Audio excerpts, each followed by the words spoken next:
Finally got your first leadership gig, loving the new role, but feeling the pressure of your new responsibilities and all that expectation to perform? Well, don't worry, you're not alone.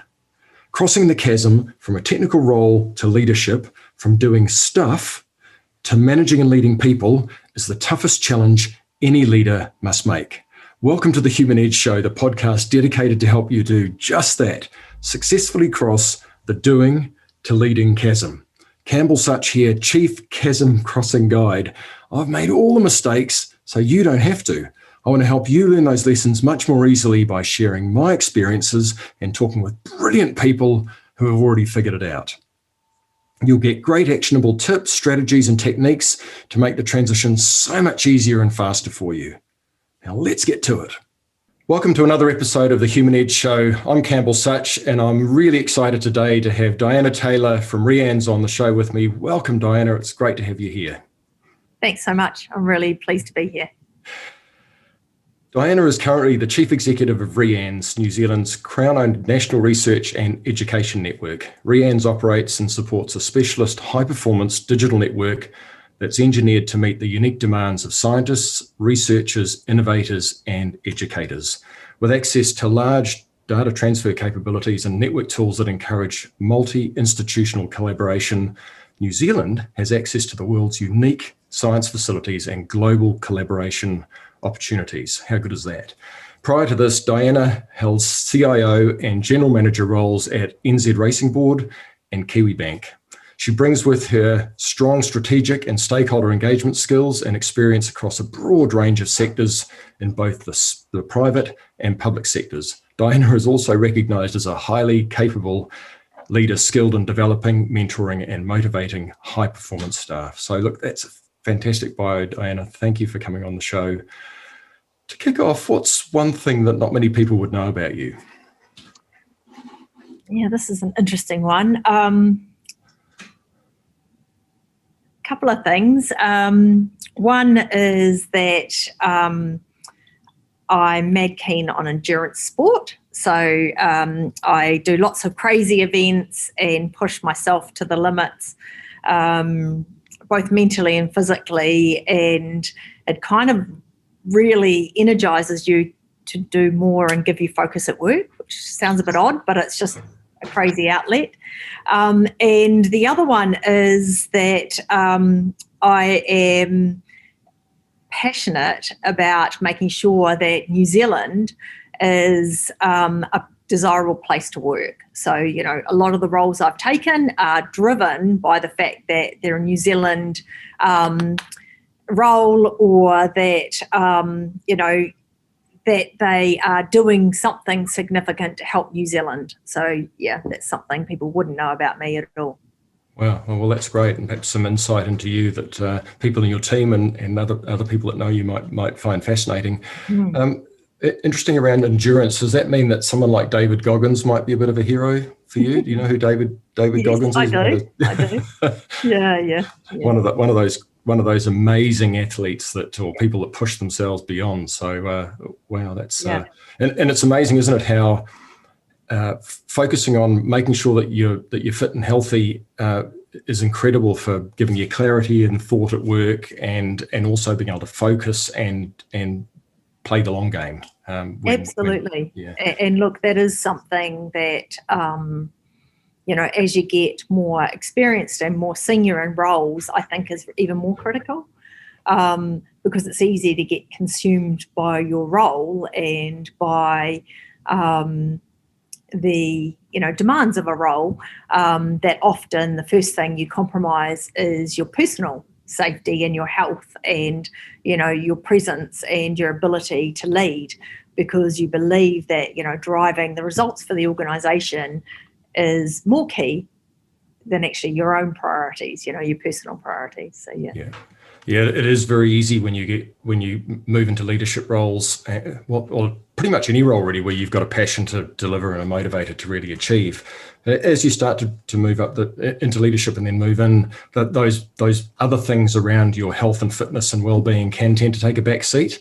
What are some of the things you do to make sure that you fit those around what you do, and obviously a very high profile, high demanding role? How do you fit those things around your role? Because it's incredibly important for new leaders to recognize that may be some of the challenges that they face coming into a role, and that'd be really helpful to know. Yeah, look, boundaries. Boundaries are just so important. And I think if somebody told me that, much earlier on, I would have been much better at it versus learning through life. But actually having boundaries and putting value on things that are intrinsically important to you and then protecting them. So I know for me, endurance sports, the solitude is deeply invigorating and re-energizing for me because I'm naturally very introverted. Being a chief executive or a CIO or a more public-facing roles that I've had, you have to be more extroverted.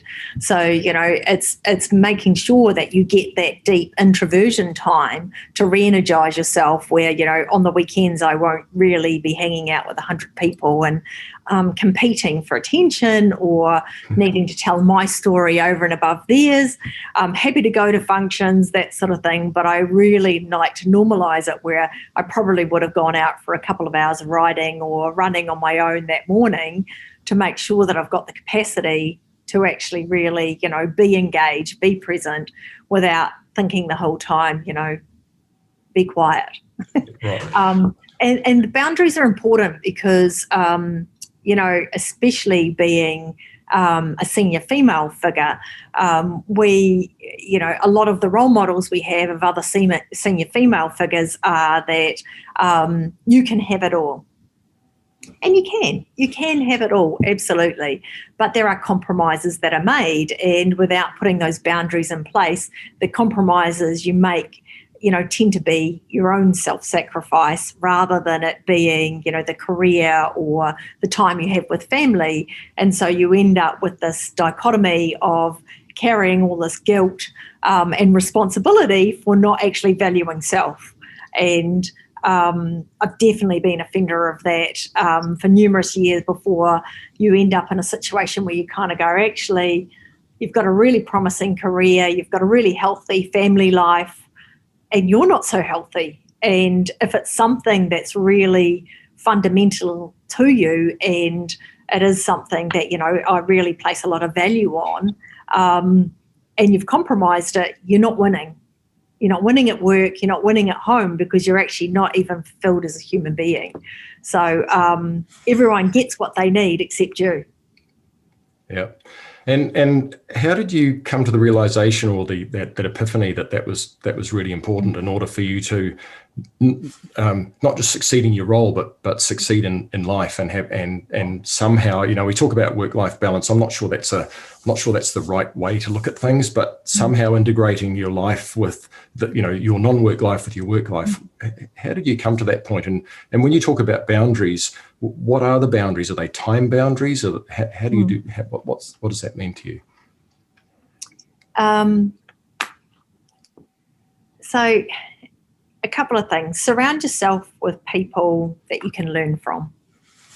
And whether it's a coach or a mentor or a mixture of both or just a trusted advisor, I feel pretty fortunate to be at this stage in my career and really look back and think about, probably 3 really significant figures in my career that have either given me the opportunities to grow and learn and or just been a significant figure for me to really look at and think, wow, okay, there's such an authentic leader, and it gives you confidence and faith in your own ability to lead, that it gives you that kind of, shot in the arm that you need and a bit of conviction that you don't have to be somebody you're not.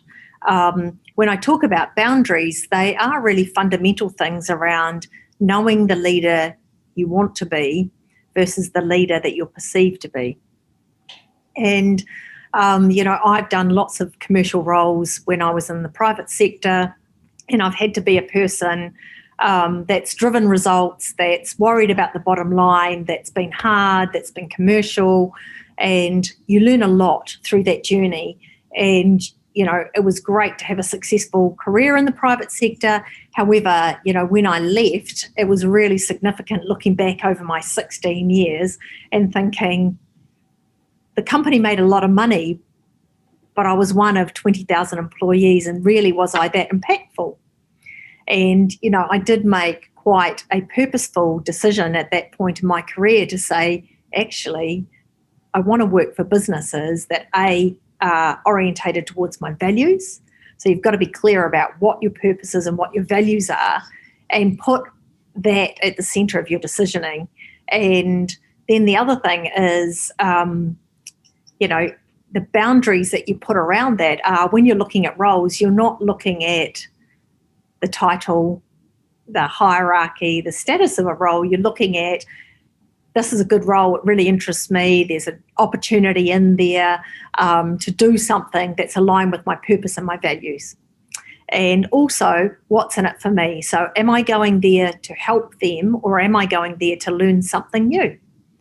And I've had some, I guess, I don't have a traditional career path that, I followed a direct technical bent, or been a traditionalist in that respect. And people say, wow, you've had some awesome jobs.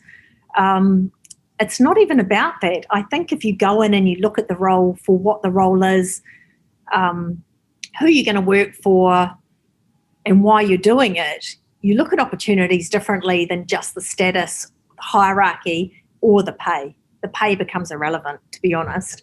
I've had higher paying jobs and hated them. It's not fulfilling if you're just there intrinsically. For me, anyway, one of my values isn't around the money. It's around the impact. So, I could earn 4 times what you're earning now and be really unhappy. Again, that comes down to, what are your values, your principles around it? How do you put those really clear boundaries in place? Yeah. Well, look, that's really insightful. A couple of things I get from that is that for you, it's super important that the organisation that you work for matches your values. So that's something that's, I guess, early in your career, something that you'd encourage people to think about carefully, would be what their values are. Look for an organisation. And then around how you can grow, like there's 2 parts to it, isn't there? What you can contribute and what you can get out of it, and how do you grow as a person in whatever role you're in. And then we're talking about leadership. So in a leadership role, having the people around you is really, really powerful. And one of the things that I've found makes a massive difference is, who do you work for, or who do you report to? Because that makes a massive difference. And perhaps we'll come to that a little bit later in the show when we start talking about the difference that a really good boss of a leader, or a really good leader of a leader can make. Can we just go back to the start of your career, Diana? Yeah, just one thing though, what you said there, just to pull out, when you're at the beginning of your career and you work for an organisation, you're still learning. You're still learning who you are. You're still learning what you like, and you're still learning and developing your values. So they may be innate. Like, I believe some of the things that are really purposeful for me, I've always had. Like, they've always been part of my DNA, and it just takes you time and maturity and learning and being vulnerable to learn these things, to really polish those up and be really succinct about it. I had 16 years at ANZ. I had numerous roles over my period with them, both here and in Australia. And I'm thankful for the opportunities that were afforded to me in that corporate career. And they weren't a bad employer at all. All I learned was, I'm not intrinsically motivated by shareholder value. Directly or indirectly, we were making big decisions, and we treated everything as a financial transaction, including the way we discussed people. They were just an FTE, they came with pros and cons, and it was cut and thrust. And some people, that is them through and through, and I don't have anything against that. It's just not me. Right. Yep. Yeah, wow. So you may have intrinsic values, but you work them out over time, and perhaps through the different roles and the things that work and don't work for you, but just to have that in the back of your mind is something to be looking for, so that it can help shape your decisions around the roles and the steps that you take. I think it was interesting you said you didn't have a traditional role. I don't think I know anyone that has a traditional role. I mean, if traditional was coming out of a technical role into leadership from a leader's perspective, then that probably is. But when I look back on my career, when I look back on, and when most people look back on their careers, it looks kind of like a straight line. But when you're going through it, it's really, really all over the place. And that's how most careers go. And the important thing is to learn what you can from where you are, and when you take the next step, make informed decisions based around, what's going to take you on and onto your learnings and development in your career, and then where can you best add value. Look, that's great. That's great insight, Diana. Thank you. Just coming back to the start of your career, for a new leader, that's their first role. Can you just talk about a little bit about your first steps into leadership and the things that you learned and how you felt at the time, and perhaps some of the challenges that you had? My first leadership role was actually leading a team that I'd been part of for 4 years. So I was in the team for 3.5 years, and then I went on parental leave. And when I came back, my manager had left, and the role was vacant. So I applied for the role, and I was successful. And I always look back on this role. When you're a colleague of people and you're working for somebody, your relationship with your colleagues is very different than when you become their boss. And things that you just acknowledge but ignore when you're a colleague because it's not your responsibility.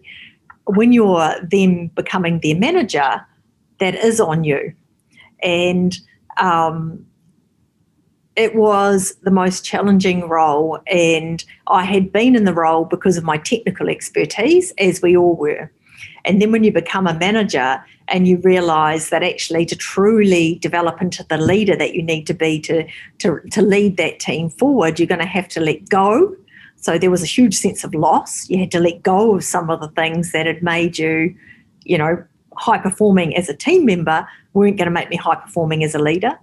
The other thing was when you're managing the team, the challenge was they didn't invite you out to coffee anymore. You were the boss. And I found that really, like, within weeks of sort of being appointed to feeling a little bit isolated, or then one or two would invite you out. But when you've got a group of people, you've got to be careful that you're not, just seen to go out to coffee with one of them, because it's then perceived that you're mates. And, how can you have those conversations if you're mates? And you have to performance manage people that were your friends that aren't necessarily delivering when you're looking at it from a holistic level as the leader right across the department, where when you're an employee, you're delivering to your deliverables. And so you don't really look at your colleagues and the degree that they deliver to with any great critique. You sort of look, you might notice they're not as busy or something like that. But due to the technical nature of the work we were doing, I didn't really pay a huge amount of attention to what they did. And then when you're the manager, these people you've worked with for 3.5 years, all of a sudden you've got to start a performance conversation with them. And how do you do that? So, the challenge is, I believe it was probably one of the toughest challenges. And I always say that to people when they, show an interest in stepping up into their boss's role, is it's easier often, in my view, to take a first leadership role in an area you don't know about than an area you know intimately well. Because, the emotional challenge of going from being, a really good friend with these people to then being their boss and being isolated was huge. And you had to have courage to front up every day.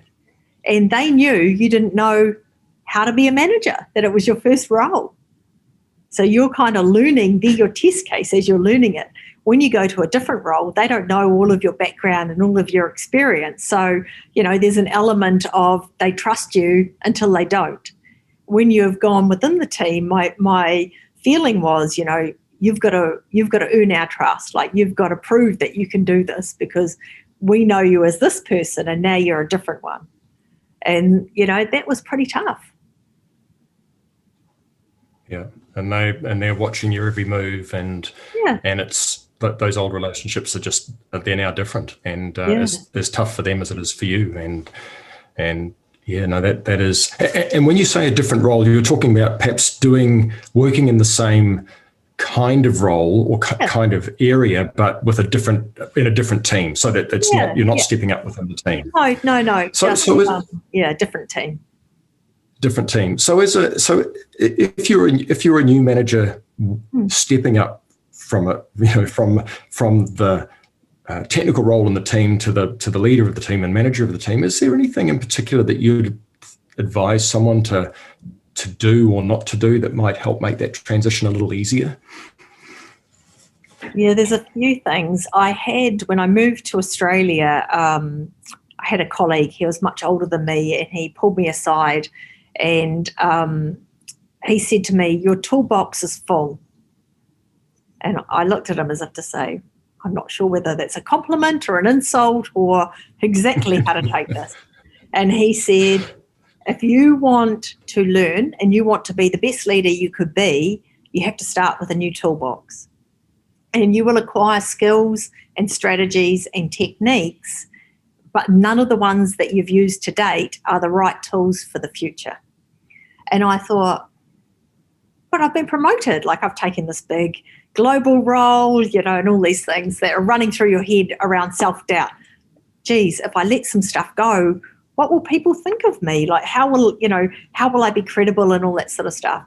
And I said to him, what, nothing? And he said, nothing. And I thought, wow, okay. And so, I really do recall that conversation quite deeply, because I remember thinking, okay, so what do I need to work on? And I went away and I did some reading actually on a couple of things. And one of them was about, and most recently you can read about her anyway, she's pretty clever, Brené Brown. And she does a whole podcast about, and I've read her books and everything, and she's about being vulnerable and being curious, but also a couple of things that she does, which I really, really resonated with me back then, particularly, is honesty. So being honest that you're learning stuff at the same time you're doing stuff with your team. Actually, the support you get is phenomenal. They're not out to dupe you, they're happy to support your learning if you show that vulnerability. And the other one was about being courageous. So genuinely being courageous to actively listen, take feedback on board and do something with that.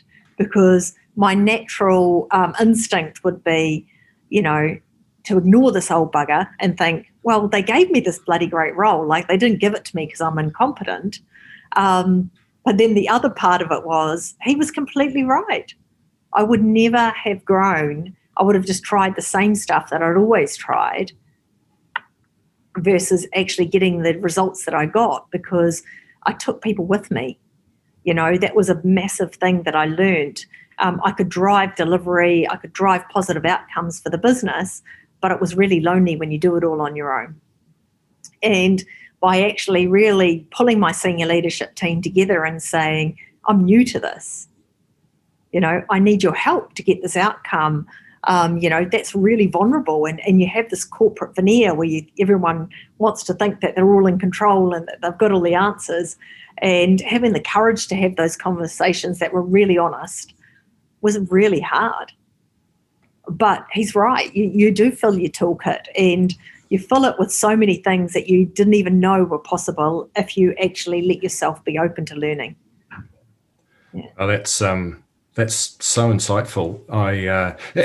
And you were talking about stepping into a global role, so presumably your direct reports are all leaders as well, Yep. and perhaps there were some other layers below those as well. For someone that's just stepped into a leadership role where they've got direct reports that are the technical experts that they stepped out of, like in your first role, same thing would apply. I'm learning. Come on the journey with me. Help me.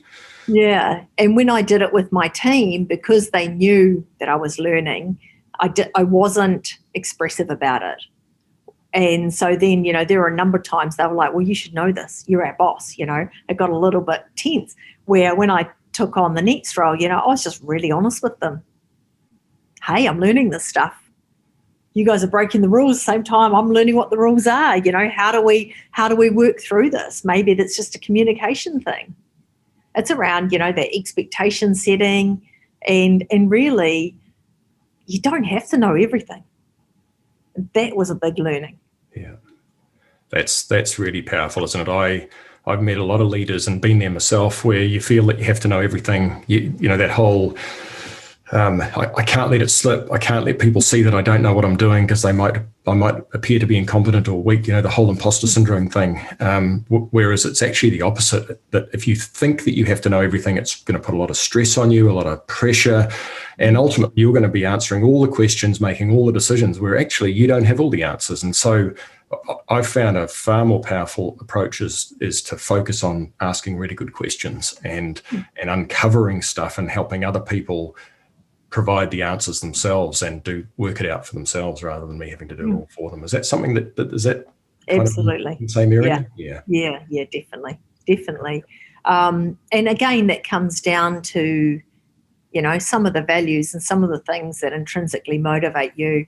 And as a leader, I genuinely believe that you have to have a desire to want to succeed through others, because if you want to be a leader. And I was writing down some, notes to kind of keep me on track as well. But I wrote down, ambition versus hierarchy. And so, I meet a lot of people that say, when did you decide you wanted to be a CIO, or when did you decide you wanted to be a chief executive? I never decided that. And I don't really look at the role because of the title. I look at the role because of what's involved in it, and where are they at, and what sort of leader do they need for that time. The hierarchy just happens to be something that sometimes comes with, there's some alignment between the ambition versus it being something that I've purposefully sought out opportunities to step up. People think when you get higher, you have more responsibility and you can just change the world. Yes, you can. But you also come with a huge amount of accountability. And, that's not all sunshine and unicorns and rainbows every day. That comes with a lot of angst. And I just, I don't think we talk into that sometimes. People just see the polish and they think, wow, this is really great. This person's got it all together. Well, that's how we're conditioned to present stuff. It's not always the case. Always the case. That sort of leads to a really interesting thought for me, and a big deal. When you look at Gallup's research on people being hired into management roles, their research shows 82% of hiring decisions for managers are wrong. It's like, whoa, that's just an astonishing number. And the implication from that is that not everyone should be a manager. In your experience, how do you help people that have potential for management see the benefit of going into that path and give them some experience perhaps in the lead up to it? And how do you help people who really ultimately the best thing they could focus on would be being a technical expert? How do you help people see the best path for them? And then laid across the top of that, in most organizations, and not all, but in most, the path into leadership and management is the one that gives you the best financial reward, the most status, and what have you, which tends to bias decisions towards going down that path, and ultimately may contribute significantly to why we've got 82% of managers, according to Gallup, decisions for managers that are wrong. Is there any insight you've got into how you could help if someone's looking at a leadership role, making a decision whether they should go into leadership or stay on their technical path and go up that hill? How would they go about deciding or identifying what the right path for them is? This is something I am quite passionate about. You do come across a lot of leaders and managers that should never be responsible for people. And it's not that they're malicious. It's not that they're not highly capable. They just don't intrinsically get motivated by leading people. And they're there because they've fallen into roles or they've applied for it for the status, for the hierarchy, or for the remuneration. And they've had some technical expertise, which has meant, A, they've got the ambition and then they've got the technical background. So they get appointed to a role. I've controversially appointed a lot of people over my years working, and most of them don't have the technical competency in a role at all. But they have in spades the mana to actually develop and lead people. And you meet them and you just think, what on earth are you doing in this role? Like, why are you hidden in this place and no one can see the good?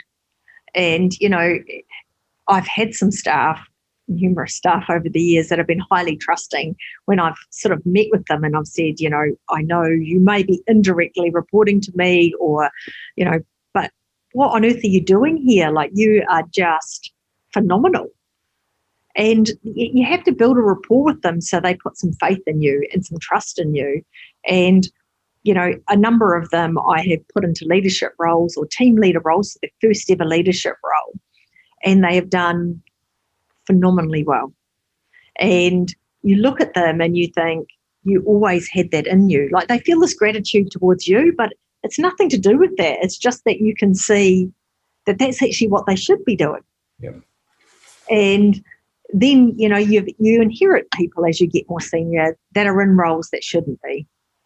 And there's a couple of things that I do with them. And one is really sit down and listen to what excites them in the role. And then you play that back to them.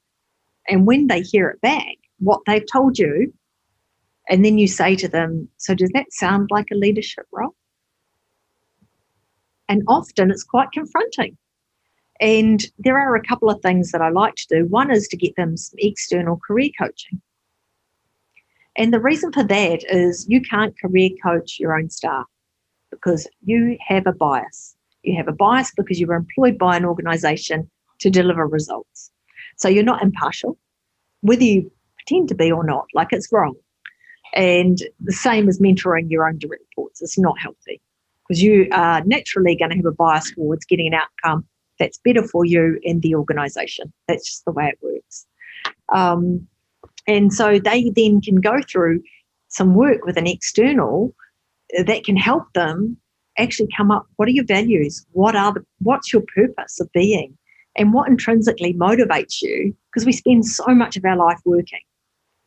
It's horrible to see people in roles that they don't enjoy. Yeah. It's just soul destroying. It's soul destroying to see them, to see their team, and then to try and drive them to drive a better performance or a high-performing culture, and they're not a leader. It's not fair. You're setting them up to fail, and no one wants to see that either. And it is, you're right, most people are appointed because it is the only place for them to go. And I really challenge that. I think that's a little bit of a myth. There are solution architects that I've met over the years that are phenomenal. They only ever became those because they worked for this bolshy blonde with a big mop of hair who said to them, you're not a people leader. How do we do some professional development to get you into this architecture space? You're naturally very strategic. You want to keep on the tools, but not to the level where you're doing lines of code, and you want to shape the future. There is a pathway for that, and it's not leadership. And, in some businesses, we've created a technical lead role, or we develop our solution architecture practice so you can actually give people career pathway. But it does take a courageous leader to see that there are opportunities to do that, and the payback comes back in dividends because you've got a highly engaged employee that's still on a learning journey and not leading a team, which they don't like doing. Yeah. Well, that's brilliant. I fully support that. I'm passionate about it as well, is that we need to build two paths in our organizations. And there are a few companies that I'm aware of that do that. And then ultimately the financial reward is pretty minimal difference between the two. So you then end up making a decision based on where you should go. That's best for you. And ultimately that's best for the organization as well. Because if you put a technical person that should be a solution architect, not ideally set up to lead people and leading a team, then not only do you take out one of the best people out of the business, you then you run the risk of a team that isn't well led and therefore maybe demoralized and doesn't deliver the results. So that goes the wrong way, whereas the other way that you've just talked about takes it this way, right? And ultimately there are fewer leaders than there are people delivering things, and you want the best people delivering things as well. Absolutely, right? And I think you should celebrate that. That's a good thing. Yeah. No, that's fantastic. Diana, a couple of things just before we wrap up. As a leader of leaders, as someone, what advice would you give for someone in a leadership role that's just appointed a new technical leader into a role to help, that could make the best chance or give them the best chances of success and minimize the chances of failure and get going with that toolbox? And I love that analogy with that toolbox. What would you advise a leader of leaders to do to help their new appointee, their new technical person in a leadership role, looking up this really big hill going, whoa, it looks tough, to succeed? Really sit down with the new leader and ask them what they think success looks like. Often what they see is Mount Everest, and they're harder on themselves than you ever will be. And it's also so you can align some expectations. So when they decide, you say to them, okay, what will the next 3 months look like for you? What will the next 12 months and what will the next 18 months? And even if they're not your direct report or indirect report, but if they're a first-time leader, it's really important you do this. And, when they say, well, I'm going to, have solved world hunger at this park, and then I'm going to have dealt with all the cancer research at this point, and so on and so forth, you go, so why hasn't that been done before? And they go, oh, but I wasn't, I'm just, and you go, okay. So, you want to be grounded with them, and you want to say realistically, like, what would be the one thing you could achieve in the next 3 months that's within your remit that would be really good and we could celebrate? And then building on that, like, what would be the one thing you could do between that 3 month mark and the 6 month mark? Because what you've got to give them is space to grow and develop and work out who they are. And if it's overwhelming at the beginning, there's not a positive outcome. And whether they work directly for you or indirectly for you, I think it's really important that they understand there's not this false pressure from above. And that, in order, you're vested in them being successful as much as they are. And that it is a partnership. So they're not on their own. They will have moments where, and you'll know this as much as I do, you set these unrealistic goals, and it takes a huge amount of courage to either A, front into it and say, didn't make it, or make it just on time and it not be your best effort. And so you don't want that either, because you don't want them failing within the first 6 to 12 months. That stays with you a long time, and that can shape their leadership ongoing. What you want them to do is actually see that there are measurable things that you can acquire over time, and that it is a journey. It doesn't just end. You don't just do 12 months in a role and it's all going to be, perfect and everything's done.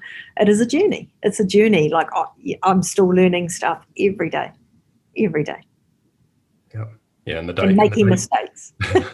Making mistakes, learning from it, getting feedback, being open, taking the step and courage into that thing that you haven't done before, knowing that you'll work it out somehow. Yeah. Well, just one last thing, just to make sure that I haven't missed asking you anything. Is there anything that I should have asked you that I haven't, Diana? Any last comments you'd like to make? Yeah. I think we're at a really exciting time. I really love the generation that are coming through.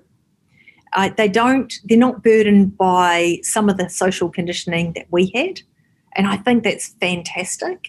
And so as leaders, we have a responsibility to embrace that, because a lot of the social conditioning we've had has been reasonably traditional. And, now the number of startups and the number of people who are willing to push boundaries and try different things and explore is a really exciting time. And, when I see new leaders wanting to step forward, I think it's wonderful. There's two things that I always give them, and I say to them, learn about the past, not to be burdened by it, but to learn what worked and what didn't work. Because sometimes things that didn't work then doesn't mean they won't work in the future, because the timing is different or the environment is different, and that could be a gift. And the other thing is, when you look at how organisations grow and how things change, it is a bit of a cycle. So you could borrow things that have been done in the past and, leverage them, and that's helpful. But I really do think there is a good movement and there is a real shift. And, I hope by the time my teenagers are, into their middle of their careers, they have seen that shift and they don't come up against a lot of the stuff that you and I, Campbell, we would have seen over our time. Wow, that's fantastic, Diana. It's been an amazing conversation that we've had, and an incredible number of insights and valuable information, and some real gems that anyone watching or listening to this can take away, either as a new leader that's moved from a technical role into a leadership role, or anyone moving into a leadership role, and also as a more senior leader that is a leader of leaders, and some of the things that they can do to make sure that their new leaders succeed and minimize the chances of failure. So thank you very much. Your insight has been outstanding, and your engagement. Thank you, Diana.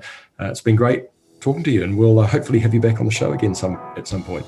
Yeah, my pleasure. See you later. See ya. Thanks for listening. If you have a friend or a colleague who would benefit from this episode, please pass the word along. If you have a friend or a colleague who would not benefit, but you haven't been in touch with them for a while, give them a call. iTunes reviews are great to get the word out and to help me create the show that's most useful for you. And if you're frustrated or having challenges or would like some help, guidance, assistance with your first leadership role, then check out integrationcatalyst.com in the link in the podcast notes below. Or pass this on to your boss to nudge them to get you the help you really need to cross the doing to managing chasm and get you powered up on your leadership and management journey. Oh, and if you want to make sure you don't miss an episode, hit subscribe. Until next time.